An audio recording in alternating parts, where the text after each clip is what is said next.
Nowruz. Exact. Nowruz. Le nouveau jour. Oui, mais je suis nulle, moi. No. Pour les re, tu sais, les re. No. Nowruz. Nowruz. Nowruz. Ça y est, par le Kurde, dis. Mais au fait, je me demandais pourquoi on allumait le feu pendant la fête de Nowruz. Alors derrière ce feu-là, il y avait une légende kurde qui date de très très longtemps. Je vais vous raconter ce que mes parents m'ont raconté depuis que j'étais petite.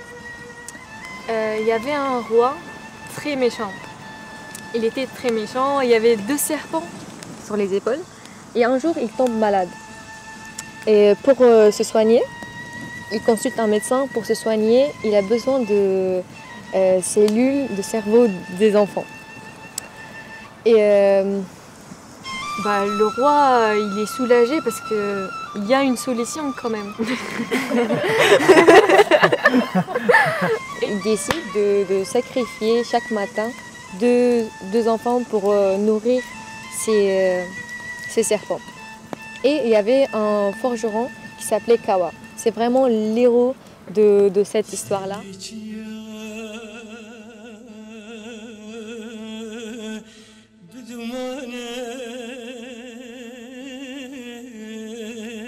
Il a 17 enfants, il a sacrifié 16 enfants et il lui reste qu'une petite fille.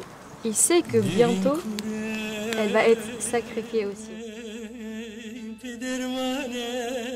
Et quelques jours passent, sa fille, elle est convoquée. Le problème, c'est que ses parents, il faut qu'il aille. Il apporte la fille. Pas seulement la porter, mais la préparer. Il a une idée. Au lieu de ramener les cellules de sa fille, il va ramener les cellules de mouton. Il décide de faire un groupe avec les villageois et d'aller tuer ce roi-là. Il prévient les villageois, il leur dit si jamais je réussis, je vais allumer un feu sur les montagnes. Et sinon, ça veut dire que j'ai pas réussi et que je suis mort. Quelques heures passent et on voit un grand feu sur les montagnes. Donc c'est vraiment le nouveau jour pour les Kurdes.